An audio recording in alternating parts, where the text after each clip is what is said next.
Люди, к сожалению, не понимают, что от Якутска, допустим, до дальних северных пожаров, там, где у нас резервные леса, где нет дорог, где нет населенных пунктов, да, людей можно перебросить на тушение.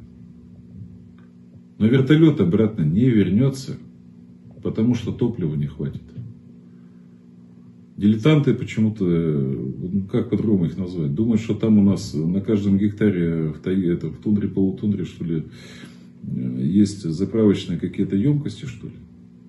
Ну вот сколько можно это объяснять? Ни дорог, ни водозаборов, ни точек подскока. И плотность населения. У нас в Якутии, по-моему, 982 тысячи всего на эту территорию человек. Но есть же объективная, в конце концов, причина. Я ни в коем случае не хочу сглаживать углы. Нет, работа организована, работа идет. Сегодня здесь группировка, которая выполняет задачи по тушению лесных пожаров, такой группировки не было с 1990 года.